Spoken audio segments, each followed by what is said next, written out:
বৈষম্যহীন কারামুক্তি আন্দোলন কর্তৃক আজকের এই আয়োজিত মতবিনিময় সভায় উপস্থিত সম্মানিত সভাপতি এবং এক ঝাঁক শ্রদ্ধাভাজন ওলামা ইকরাম এবং বস্তুনিষ্ঠ সংবাদ প্রচারকারী সাংবাদিক বন্ধুগণ, আপনাদের সবাইকে জানাচ্ছি আমার পক্ষ থেকে আন্তরিক মোবারকবাদ। সর্বপ্রথম একটা বিষয় আপনাদেরকে নোট করার আমি উদাত্ত আহ্বান করব। গতকাল আমি আশাবাদী যে পলকের একটা প্রিজন ভ্যান থেকে কাটতে দেখার একটা চিত্র আপনারা ইতিমধ্যেই দেখেছেন। বাংলাদেশ বা দেশবাসীকে পলকের প্রতি একটু সফট কর্নার নেওয়ার প্রতি হয়তো মিডিয়ার এটা একটা ট্রায়াল থাকতে পারে। মিডিয়ার কাছে আমার উদাত্ত আহ্বান থাকবে, প্রিজন ভ্যানে বসে আপনারা কখনো শফিউর রহমান ফারাবিকে কাটতে দেখেছেন? প্রিজন ভ্যানে বসে আপনারা কখনো ইঞ্জিনিয়ার সাইমনকে কাটতে দেখেছেন? কেটেছে তো নিশ্চয়ই। আপনারা মাওলানা আমিনুল ইসলাম জননন্দিত লেখককে কখনো কাটতে দেখেন নাই? সেই সংবাদগুলো কেন আপনারা প্রচার করছেন না?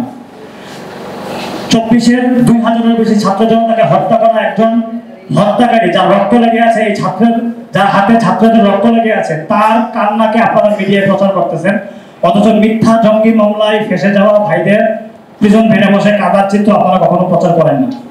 এবার দুটো বিষয় আমি আপনাদের সামনে তুলে ধরবো, আশা করি আপনারা আমার সাথে এই ব্যাপারে একমত হবেন। প্রথম ব্যাপার,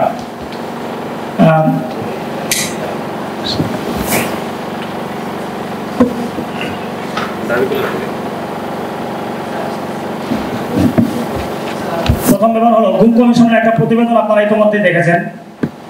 র্যাব কর্মকর্তা আলেপ চৌধুরী কর্তৃক একজন জঙ্গিবাদের আসামির ভিকটিমের স্ত্রীকে রোজা ভাঙিয়ে ধর্ষণ করবার পর 3 দিন পরে ওই নারীর মৃত্যু হয়েছে।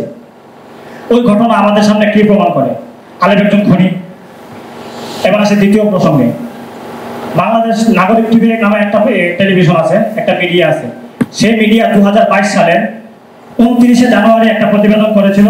সেখানে র্যাব কর্মকর্তা আলেবউদ্দিন, এছাড়াও তার আরো 2 জন সহকারী র্যাব কর্মকর্তা জসিম এবং আমজাদ সহকারে অধিকাংশকে ভিকটিম বানিয়ে অপরাধী সাব্যস্ত করে এভাবে প্রচার করেছে যে শুধুমাত্র নারায়ণগঞ্জে তারা 10 বছরের ব্যবধানে 2000-এর বেশি জঙ্গি নাটক সাজিয়েছে এবং এই সবগুলো ছিল মিথ্যা।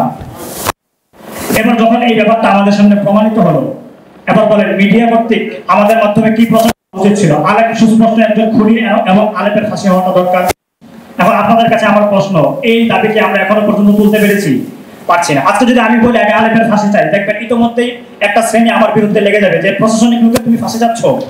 তো প্রশাসনিক ওই লোক আইনের দোহাই দিয়ে আইন বিরুদ্ধ কাজ ইতিমধ্যেই করে ফেলেছে। আমি আপনাদের সামনে আরো একটা ঘটনা তুলে ধরি। র্যাব কর্মকর্তা ওই আলেপ একজন ভিকটিমের কাছ থেকে মিথ্যা জবানবন্দি নেওয়ার জন্য একজন আলেম, যিনি নাকি ওই আলেমের সম্মানিত স্ত্রীকে র্যাব অফিসে নিয়ে আসে এবং র্যাব অফিসারদের সামনে ওই সম্মানিত স্ত্রীকে বিবস্ত্র করে ফেলে। নাগরিক টিভির প্রতিবেদন, আমি যে তারিখ বলেছি 2022 সালের 29 জানুয়ারি, আপনারা চাইলে এখনো দেখতে পারেন। সেই প্রতিবেদনটি এখনো তাদের টাইমলাইনে আছে। এবার আপনাদের কাছে আমি প্রশ্ন রাখতে চাই, যদি কোনো প্রশাসনিক বাহিনী, পুলিশ হোক, র্যাব হোক, সিটিটিসি হোক, ডিজিএফআই হোক, যারাই হোক না কেন, তাদের দৃষ্টিতে কোনো কারণে যদি আমি অপরাধী সাব্যস্ত হইও, আমার স্ত্রীর কি দোষ ছিল? আমার স্ত্রীকে র্যাবদের অফিসে নিয়ে এসে বিবস্ত্র করার মতো মানহানিকর ঘটনা যখন আমার সামনে আসবে, তখন আমার নারীবাদীদের কাছে প্রশ্ন করতে ইচ্ছে করে, নারীদের অধিকার তো ভুলণ্ঠিত হলো, চিল্লাইবেন না? এবার শাহবাগে অন্তত একটা আন্দোলন করা দরকার।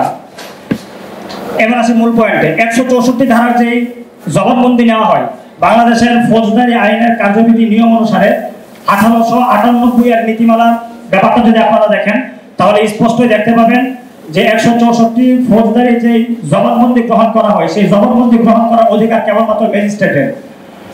র্যাবকে কে এই অধিকার দিল সে জবানবন্দি গ্রহণ করবে? পুলিশকে কে এই অধিকার দিল সে জবানবন্দি গ্রহণ করবে? সিটিটিসি বা ডিজিএফআই কে কে এই অধিকার দিল সে জবানবন্দি গ্রহণ করবে? এবং এই জবানবন্দি গ্রহণ করার আরো কিছু নীতিমালা আছে, এটা স্পষ্ট নিরপেক্ষ হতে হবে।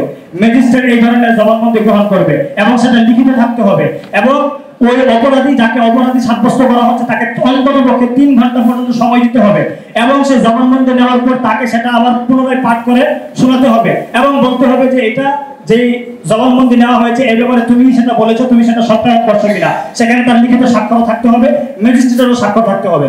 এবার আমার প্রশ্ন হলো, যে অধিকার রেলের নাই, যে অধিকার পুলিশের নাই, যে অধিকার সিটিটিসি বা অন্যান্য প্রশাসনিক বাহিনীর নাই, সে অধিকারের আইন বা বলয়ের উপর ভিত্তি করে কিভাবে র্যাব কর্মকর্তারা বা পুলিশ প্রশাসনিক বাহিনীরা মুসলিম নারীদেরকে বিবস্ত্র করতে পারে? এই অধিকারটা আমাদের আসা উচিত। সুতরাং পুলিশ বা প্রশাসন 164 ধারা জবানবন্দি নেওয়ার ব্যাপারে কোনো ভিকটিমকে জোর করবে, তখন আমাদের কথা থাকবে আপনার কি সেই অধিকার ছিল? কে আপনাকে অধিকার দিল? বাংলাদেশ সংবিধান তো কোনো রেফারি অধিকার দেয় না যে তুমি জবানবন্দি গ্রহণ করো। সে সর্বোচ্চ জবানবন্দির তদন্ত করতে পারে। জবানবন্দি নেওয়ার জন্য মিথ্যারোপ করা অথবা মিথ্যা চাপ দেওয়ার অধিকারটা তার নাই। সেখানে একটা মুসলিম নারীকে, তাও একজন সম্মানিত আলেমের স্ত্রীকে তুলে নিয়ে এসে বিভৎস করবার মতন ঘটনা, তাও বিভৎস করবার পর কি করেছে সেটা আমি এখন আপনাদের সামনে তুলে ধরে নিই। আমার প্রশ্নটা এখানেই যে তাকে তো বিভৎস করেছে, বিভৎস করবার পর শ্লীলতাহানির ঘটনা ঘটিয়েছে। কদরের রজনীতে একজন ভিকটিমের স্ত্রীকে ধর্ষণ পর্যন্ত করেছিলেন রেপ কর্মকর্তা আলেপত্তি। এই সমস্ত ঘটনাগুলো ঘটছে শুধুমাত্র আইনের দোহাই দিয়ে, অথচ আইন বা সংবিধান আমাদেরকে স্পষ্টই বলছে এই অধিকার না প্রশাসনের ছিল, না এই অধিকার র্যাবের ছিল। আমাদের দাবি সুস্পষ্ট, পুলিশ বা প্রশাসনের এই জায়গাটা অন্তত আমাদেরকে শতভাগ নিশ্চয়তা দিতে হবে এবং আমাদের অধিকার সুনিশ্চিতকরণে আমি সাংবাদিক বন্ধুদেরকে বলবো আপনাদের এই প্রচারণা খুব বেশি চালাতে হবে। যদি কারো চোখে প্রশাসনিক বাহিনী হোক অথবা আদালত হোক, যদি তাদের চোখে আমরা কেউ অপরাধী হয় অথবা কোনো ইসলামপন্থী অপরাধী হয়, তাহলে শুধুমাত্র অপরাধী সে, তার স্ত্রী অপরাধী না।